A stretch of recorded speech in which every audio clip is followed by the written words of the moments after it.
Seriously, though. Although everybody freaked out when the beat dropped. That was pretty funny. Okay. Can I unfreeze it? Okay. Look, it's nice and focused, kind of. Just won't zoom in or out, which is a little bit sad, but oh well. Nope. All right, guys. What's A?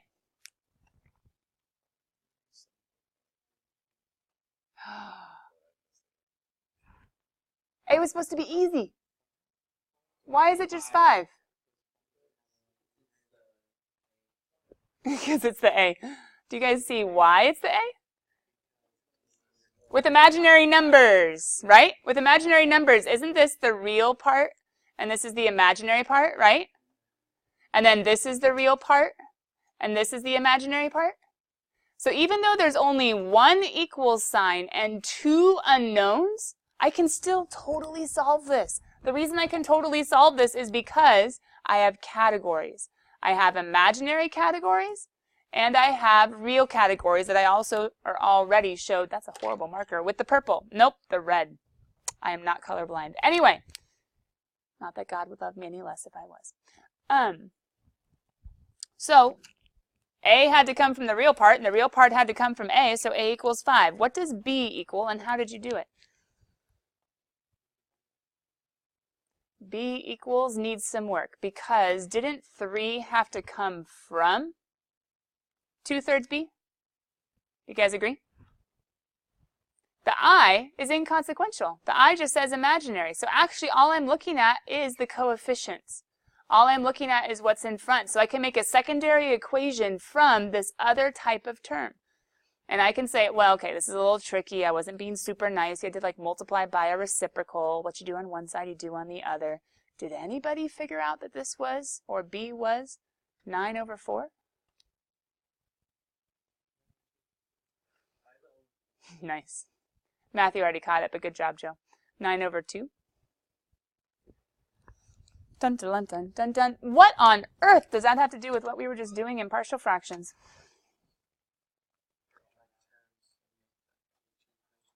Yeah, exactly. Like terms. Nope, don't worry. Thumb trick is still coming. Like terms. What was the color coding for? Like terms. X terms had to come from X terms, and non-X terms had to come from non-X terms. So as you guys were looking at this, 1x had to come from ax plus bx, there we go, and 7 needed to come from 2a minus 3b. How or where did the color coding come from? Like terms. The x terms, the constants. The x terms, the non-x terms. What if there were squareds? There'd be a third color. Put the squared terms. What if there were cubes, x cubes? There'd be another color. There'd be another category. I'm just going to group like terms. And the nice thing is I can totally ignore the x's just like I totally ignored the i's because they're all x terms. So ultimately 1 needed to come from a plus b. You can also see the math. If you divided everybody by x, it went away, went away, went away. And now all of a sudden where we at first had one equation with lots of unknowns, x's and a's and b's, now we have 2 equations, 2 unknowns, and it was just a simple solving of a system. I did elimination, multiplying everybody by 3. My b terms went away. I went to add down. That was actually an equals. I apologize if it looked like a minus. It was an equals. Let me write the equals again. He got like written over by the circle. Divided both sides by 5. I got a. As soon as I had a, this is a system of equations. I can back substitute. I plugged into this equation what the a was, solve for b, and all I had to do was to finish my partial fraction decomposition was to come back and say, okay, here's my form with my a, plug it in, with my b, plug it in, dun, dun, dun, dun. So, thumb trick, we'll come back to it. It's a trick that only sometimes works, and the sad thing is it only works with the easy ones. Well, so, whoo, this is coming from later on in homework where that title says improper fractions or improper functions. Why? It's improper. I have a 4th degree over a 3rd degree. Why? Because there's more terms. No, because he's stronger. I'm going to go ahead and dual page this really quickly. I'm going to try to make this as big as possible. Because I'm going to put my division over here. So you guys see the directions? The directions are right, the partial fraction decomposition. Let me make this big. And I'm going to go over here to do my long division, which you could kind of do too. I'm going to throw in my polynomial, my x to the fourth plus 2x cubed, as you guys are writing it down. This is technically a review from last semester, sometime. I think it was chapters 1 or 2. Doing like horizontal asymptotes and vertical asymptotes and all that jazz. If I was to do long division, remember you look at the first terms and say, or ask yourselves how many times. As long as this term is greater than or equal to in degree, just like the improper trick, you can divide. And it's not a remainder yet, so I can put an x, but remember this is a big polynomial. I have to distribute to everybody. So I'm going to have an x to the fourth and a plus 2x cubed and an x squared. But this is division, which means subtraction, and we have to be careful to distribute, right? But then we take away what we can. We combine like terms where necessary.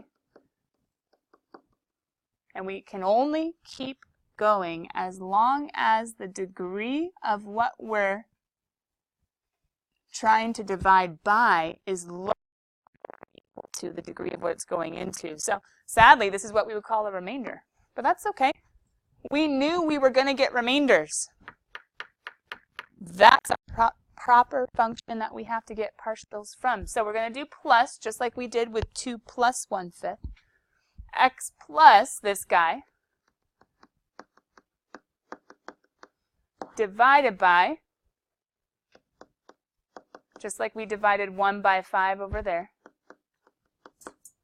And this is the guy that we need to take over here to the side and say, okay, can you be split down? Because now that you're proper, let's go over and see if we can find your partial fractions. Now I can't technically put an equals right now because an equals would have the x plus and the rest. So for right now, instead, I'm going to go ahead and just put that piece that I'm trying to break down, 5x squared plus 20x plus 6 equals, I don't know how to form my partial fractions yet. Until I do what? Starts with an F and ends with an actor. I have to take this guy and have to say, okay, hold on. So I can pull out an x. Ooh. Does that work? X plus 1 and x plus 1? 1x is 2x, and 1 times 1 is 1? Sweet. So I can do x times x plus 1 squared. Now, after you've started homework, hopefully you'll know a little bit better as to why I'm going to do 3 different partial fractions. An x for that guy, an x plus 1 for that guy, but I'm not going to do another x plus 1 alone, because if I had 2 x plus 1s, why couldn't they have just come together? Why would they be separate if they're both x plus 1s? But I do need 3. The second one is actually going to be x plus 1 squared. Because this guy could multiply by stuff to get here, this guy could multiply by stuff to get here, and this guy could multiply by stuff to get here. All of them could combine to be common denominators. And this guy is just going to have an a. I can't put an x term because I need the numerator to be lower in degree than the denominator. This guy's going to have a b, and this guy's going to have a c. If the squared was inside, I'd have to do that weird cx plus d, bx plus c, ax plus b. I need to do that weird thing. But since the squared's on the outside, I'm okay. And now it's time for Matthew's trick of, not trick, but step of multiplying. So if I multiply this on the other side, I'm going to go kind of quickly. I'm going to get 5x squared plus 20x plus 6. All of this is going to cancel out when I multiply. And each of these are going to go ahead and get multiplied also.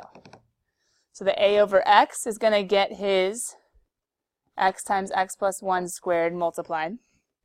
The b over x plus 1 is going to get his x times x plus 1 squared multiplied. And the c over x plus 1 squared is going to get multiplied by x times x plus 1 squared.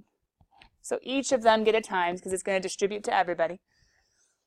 Not that you necessarily have to write it every time, but you need to see what happens. Because for each of them, something different is going to reduce away.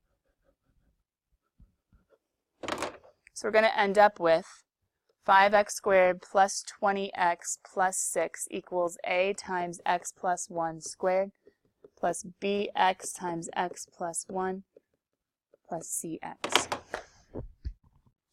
Whew. Now this is good and all, but I'm going to actually move this secondary page to the long division right before, because it was technically our first step, and then we came over here. I know the arrows are a little bit off now. But it's because I want to add another quick page. Because we're going to do this kind of two different ways as we have time. One way is to say, basically, we could go ahead and multiply everything out. I'm going to do it pretty fast. Multiplying everything out means foiling and distributing all of this stuff. And if you FOIL and distribute all of this stuff, you would end up with, I'm going to go kind of quick, ax squared plus 2x times a, 2ax, plus 1 times a, plus bx squared plus bx plus cx.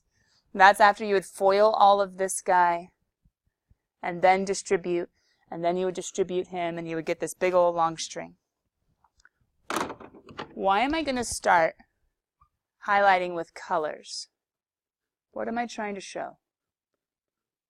Like terms. I just underlined in blue all of the x terms. I just underlined in green all of the non-x terms.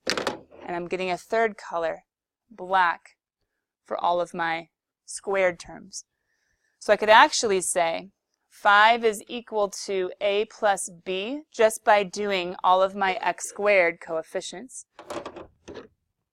I could do 6 is equal to a, or a is equal to 6, just using my constant terms. And then in between I could say 20 had to come from 2a plus b plus c.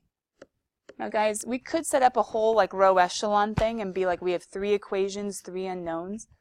We could do that. We could actually set it up pretty quickly. But some of you, you're not computers. You see this and you're like, yay, if I have that, I can come over here and plug in and get that. I can plug in, but technically what you'd be doing is solving the system with back substitution. Do you guys kind of see it? And so pretty quickly you could figure out that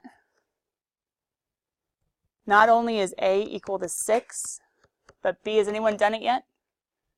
Is equal to, I believe, -1 when you go back and plug in. But then also you could get c to be 12 minus 1 is 11, 9. And you would end your entire problem by saying x plus a over x plus b over x plus 1 plus c over x plus 1 squared. Now guys, you saw one of the hardest problems that you're probably going to see in homework. Here's what you didn't get to see. You didn't get to see the other way of viewing it. So if I were you in homework tonight, I'm actually going to move the Google Classroom deadline. Be packing up because you're going to be sent out of here in 1 second. I'm going to move the deadline for homework to be Wednesday instead of Tuesday. But you can start homework. I would start and I would get into the section where there is number 17s, get a few in, and then stop because it gets harder and you're going to want to see the other way. Sound good? Thank you, thank you, thank you. Get out of here. I'm so sorry for keeping you late. Ugh, technology issues. You guys were super patient with me today. Thanks, guys. Well, and my computer.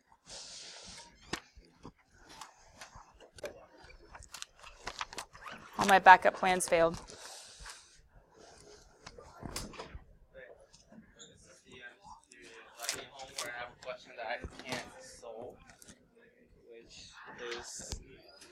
Huh. That question is so weird. Like, yeah, number 27. Here, I made them become like this. Good. Like that's what you said. But they're all -3. Like when you plug things in, you can only plug in 3, which I totally. Well, you're doing 0, 0. Well, you're doing the other way. So why don't you do it our way? It would work.